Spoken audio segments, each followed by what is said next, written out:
went to the city. Oh, great emperor, will help you. Then he went to the city, and then he realized they set his ass up.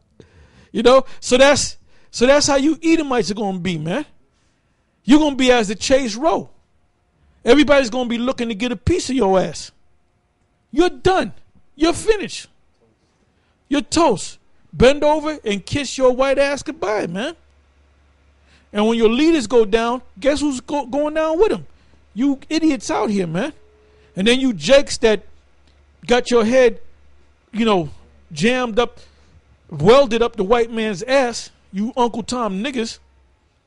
They got this new guy, what's his name, Tim Scott. I mean, this guy's a super Tom. They're trying to make him the next congressman or senator.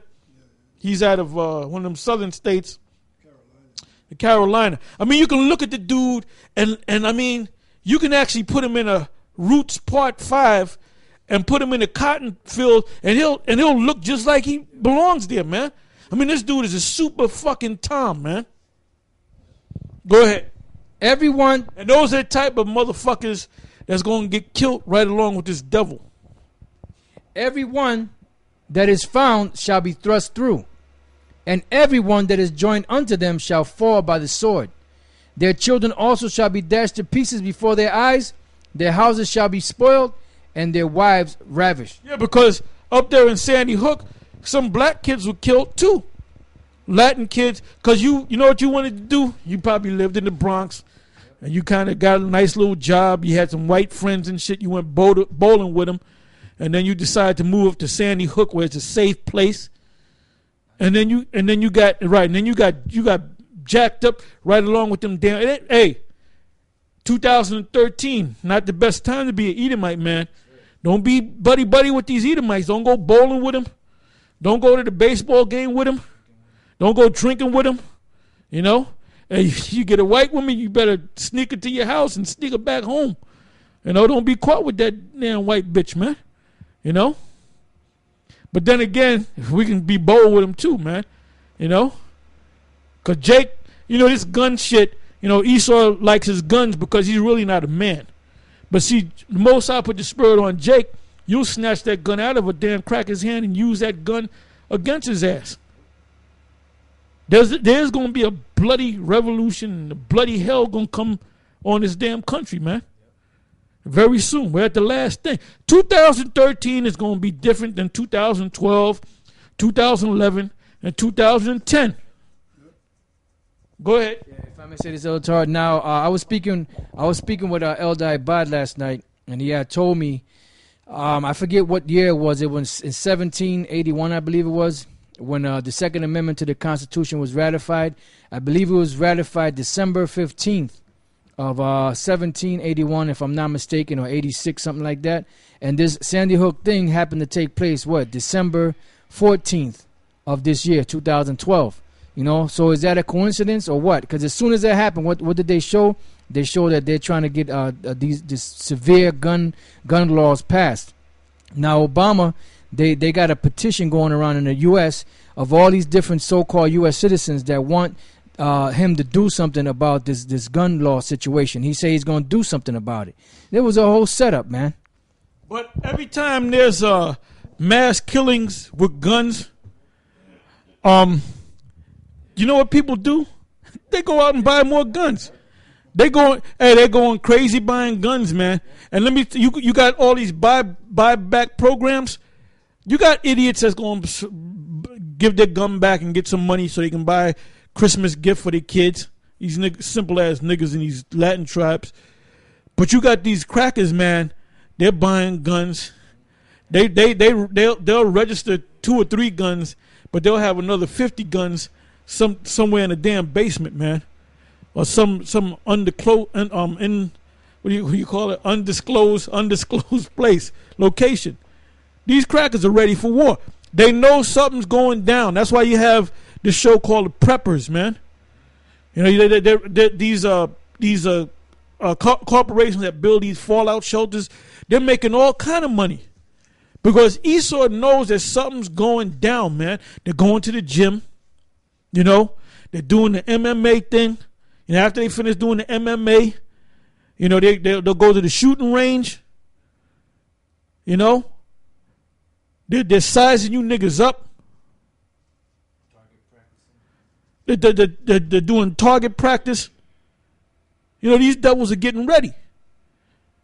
They got cans of Campbell soup. They might have 1,000 damn cans of Campbell soup. They might have a damn big ass water tank with enough damn water to last them for the next 3 years. They have a generator. They have a backup generator. They have crank radios. They got walkie-talkies, man. They're out in the goddamn woods.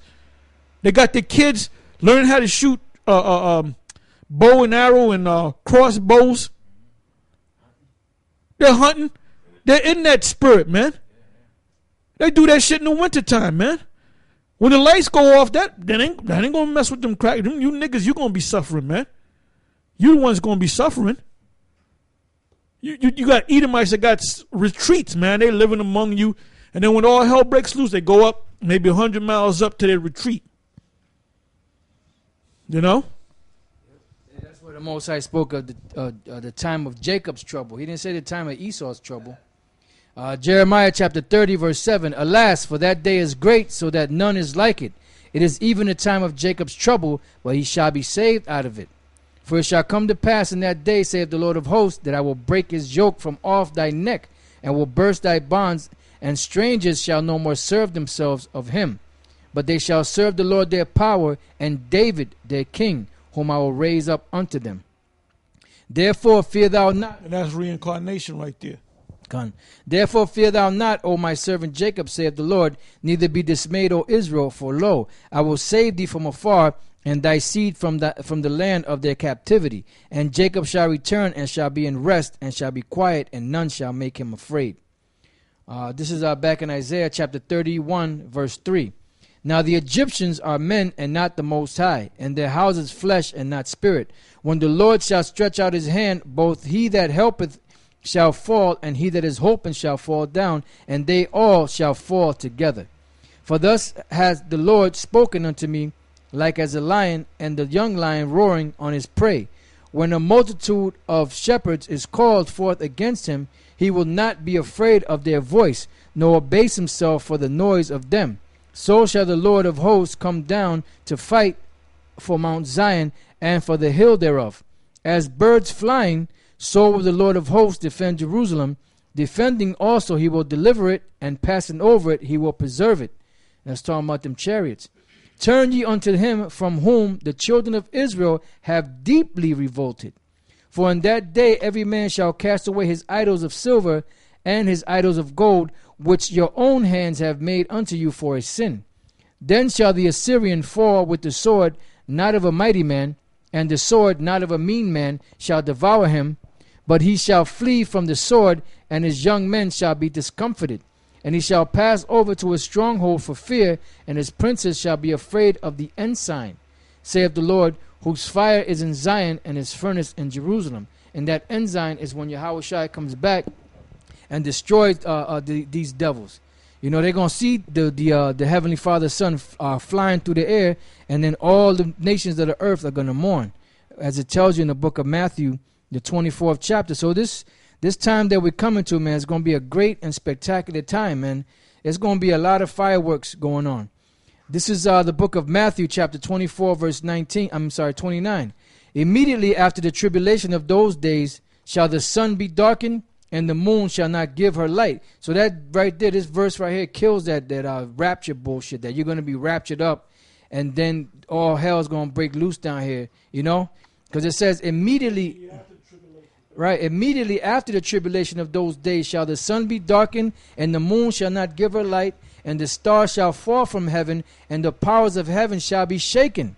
And then shall appear the sign of the Son of Man in heaven, and then shall all the tribes of the earth mourn, and they shall see the Son of Man coming in the clouds of heaven with power and great glory. So these people out here, the majority of these people out here, they're going to basically be shitting on themselves when that time comes. Because it's going to be vicious, man. I mean, you know, we speak about it, we read about it. You know, you see certain movies and certain things that are happening around the world, and certain examples, but really you have no clue or no idea how it's really going to be when that time comes, you know. So this is the book of Isaiah 13 and 6. It says, "How ye, for the day of the Lord is at hand. It shall come as a destruction from the Almighty. Therefore shall all hands be faint, and every man's heart shall melt." You're going to have people that's going to have heart attacks, strokes. They're going to die. They're going to catch epileptic fits. They're going to catch seizures. They're going